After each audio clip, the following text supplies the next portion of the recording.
जय हिंद दोस्तों। आज मैं आपको बताने जा रहा हूं कि अग्निवीर के तर्ज पर अग्निवीर एक योजना आया था भारत सरकार का, जिसे अग्निपथ योजना कह रहे थे। इसी के तर्ज पर स्टेट बैंक ऑफ इंडिया मतलब एसबीआई ने भी बहाली शुरू करने की प्रक्रिया जल्द स्टार्ट करेगी। मैं आपको बता दूं कि जिस तरह अग्निवीर की बहाली हुई अग्निपथ योजना के तहत स्टेट बैंक ऑफ इंडिया में भी कर्मचारियों की बहाली होगी, उसी प्रकार से अनुबंध पर अब कहीं भी कोई भी जॉब आने वाले समय में परमानेंट नहीं होगा। इसकी कई वजह है।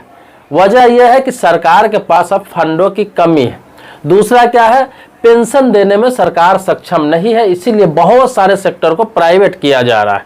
जैसे अग्निवीर में आपने देखा होगा, इसका भारी विरोध भी हो रहा था, बट अब विरोध बिल्कुल थम गया है। जब लोगों को इसके बारे में जानकारी हुई सही से, इसके फायदा लोग जब समझे, तब पता चला कि नहीं, ये नुकसान का काम नहीं है, इसमें बेनिफिट ही है। 4-5 साल जॉब करेंगे, उसके बाद रिटायर भी हो गए तो इतना पैसा मिल जाएगा कि कोई बिजनेस कर सकते हैं, कहीं सेटल हो सकते हैं। अगर उससे भी आगे जॉब करने का मन करे तो बहुत सारे सेक्टर में, जैसे बैंकिंग सेक्टर में या फिर प्रशासनिक सेक्टर में, इसके अलावा बहुत सारे जगहों में आरक्षित कर दिया गया कि अग्निवीर जब रिटायर होकर आएंगे तो उनकी बहाली की जाएगी, उनको प्राथमिकता दी जाएगी। इसी को देखते हुए बैंकिंग सेक्टर में भी इस तरह का प्रयोग किया जा रहा है। सबसे पहले एसबीआई आगे आया है। आरबीआई को जब आवेदन भेजा गया इस तरह का, तो आरबीआई ने इसे मंजूरी दे दी। हालांकि इससे पहले बहुत सारे बैंक ने इस तरह की योजना के लिए आरबीआई को मंजूरी के लिए भेजा था, लेकिन आरबीआई ने मंजूरी नहीं दिया। SBI operation support services banking जगत में पहली सब्सिडियरी होगी जो लागू होने जा रहा है। मैं आपको बता दूं कि ये जो बहाली होगा किस प्रकार से होगा और कहां कहां होगा, वो पहले बताता रहूं। ये जो बहाली होगा तो बैंक में सभी पदों के लिए अनुबंध पर बहाली किया जाएगा। जैसे मान लिया जाए, एग्जाम्पल के तौर पर बता दे रहा हूं, 4 या 5 सालों के लिए बहाली की जाएगी। इसमें क्या होगा, 4 या 5 साल आप बैंक में जॉब करेंगे। जो लोग जॉब करना चाहेंगे आवेदन करेंगे, जॉब करेंगे, और वहां से जब वो रिटायर करेंगे तो एक मुश्त उन्हें पैसा दिया जाएगा। इसके अलावा आपको बता दूं कि जो उनका पीएफ रहेगा, ग्रेच्युटी रहेगा, सब कुछ उन्हें दे दिया जाएगा।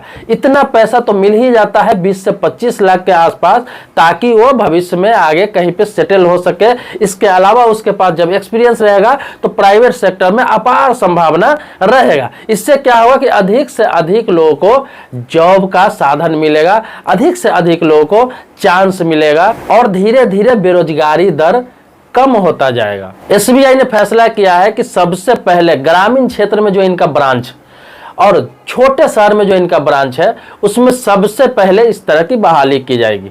पहले ग्रामीण क्षेत्र में और छोटे शहरों में। जब यह सक्सेस हो जाएगा, सही तरीके से लागू हो जाएगा, सही तरह से इस काम को लोग समझने लगेंगे, सही तरह से सुविधा लोगों को मिलने लगेगी, इस तरह के कर्मचारी जो बहाल होंगे वो 100% अपना देने लगेंगे, तब जाकर फिर बड़े शहरों में इसे लॉन्चिंग किया जाएगा। मतलब बड़े शहरों में जो ब्रांचेज है उसमें इस तरह की बहाली की जाएगी। फिलहाल ग्रामीण क्षेत्र में और छोटे शहरों में प्रयोग किया जा रहा है और इसी साल यह प्रयोग किया जाएगा, इसी साल आवेदन निकलेगा। आपके जानकारी के लिए बता दूं कि सरकारी बैंक में देश का सबसे बड़ा बैंक है स्टेट बैंक ऑफ इंडिया, और इसके सबसे ज्यादा ब्रांचेज है देश में। अब क्या है कि सबसे ज्यादा ब्रांचेज है, सबसे बड़ी बैंक है, तो आपको मालूम ही होगा कि सबसे ज्यादा कर्मचारी भी होंगे, और अधिक से अधिक कर्मचारी है, और सुदूर गांव में, सुदूर कस्बा में ब्रांच है जहां पे उस तरह का बिजनेस नहीं है। आप समझ रहे होंगे कि उतना ज्यादा बेनिफिट नहीं हो पाता है, बहुत ज्यादा वहां पैसा जमा नहीं करते हैं लोग, तो इसीलिए कर्मचारी भी उसी प्रकार का बहाल किया जाएगा ताकि मेंटेन करने में कोई दिक्कत नहीं हो। उसकी सैलरी कम होगी, रिटायरमेंट का टाइम कम होगा, उन्हें पैसा कम देना पड़ेगा, और एक रोजगार का लोगों को साधन भी मिलेगा। जो कर्मचारी पहले से बहाल है, मैं आपको बता दूं कि जो कर्मचारी पहले से बहाल है, पहले से काम कर रहे हैं, वो जैसे काम कर रहे हैं वैसे ही काम करते रहेंगे।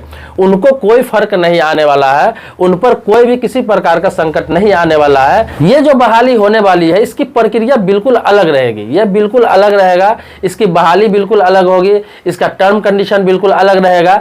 इसको पुराने इंप्लॉय से कुछ लेना देना नहीं है, इनका टर्म कंडीशन अलग रहेगा। रहेगा, इनका सारा चीज अलग रहेगा। मतलब कि ये बिल्कुल एक अलग विंग होगा। हालांकि बैंक के बाकी एम्प्लॉय की तरह ही काम करेंगे, बट इनका विंग बिल्कुल अलग होगा। जैसे एसबीआई को ये मंजूरी मिला, बाकी बैंक भी आरबीआई के पास आवेदन करने लगी है। वो भी मंजूरी के लिए कहने लगी है कि मुझे भी इस तरह की मंजूरी दिया जाए ताकि मैं भी इस तरह के एम्प्लॉय बहाल कर सकूं। तो हो सकता है आने वाले समय में सरकारी जितने भी बैंक है सब में इसी तरह के एम्प्लॉय बहाल किए जाए। और प्राइवेट सेक्टर में जितने भी बैंक है, आपको मालूम ही है कि वहां परमानेंट किसी प्रकार का नहीं होता है। वो आपके परफॉर्मेंस पे डिपेंड करता है। आप अच्छा काम करेंगे, आपका प्रमोशन होगा, आप बने रहेंगे, टारगेट को पूरा करेंगे तो और ज्यादा प्रमोशन होगा। आप एग्जीक्यूटिव से, कैशियर से मैनेजर के पोस्ट पर जा सकते हैं, जोनल मैनेजर के पोस्ट पर जा सकते हैं। इसी प्रकार से काम के ऊपर देखा जाता है। लेकिन अक्सर देखा गया है कि सरकारी बैंक में होता क्या है कि काम आप करें न करें, टारगेट आप पूरा करें न करें, आपको कोई निकाल नहीं सकता है, आप पर कोई प्रेशर बना नहीं सकता है, आपको दबाव दे नहीं सकता है। कस्टमर को ऐसे में दिक्कत होती थी।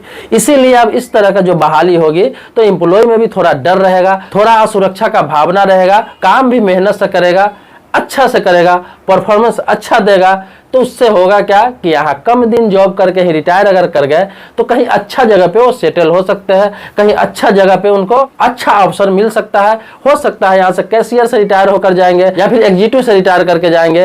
हो सकता है प्राइवेट सेक्टर के बैंक में वो मैनेजर हो जाए, कोई अच्छे पोस्ट पर चले जाए तो उनको प्राथमिकता दिया जाएगा। ऐसा नहीं है कि उनका लाइफ खत्म हो जाएगा, 4 साल जॉब करके, 5 साल जॉब करके उनका लाइफ खत्म हो जाएगा, ऐसा नहीं होता है। आप देखते होंगे प्राइवेट सेक्टर में जो काम करते हैं, कहीं 2 साल करते हैं, वहां से दूसरे जगह जाते हैं, अच्छा पोस्ट मिलता है, वहां और अच्छा पोस्ट मिलता है, अच्छा सैलरी मिलता है, फिर वहां भी 4-5 साल करते हैं, वहां से फिर दूसरे जगह जाते हैं। ऐसे करते करते 4-5 बार चेंज करते करते हुए अच्छे लेवल पर चले जाते हैं बैंकिंग सेक्टर में या किसी भी फाइनेंस सेक्टर में।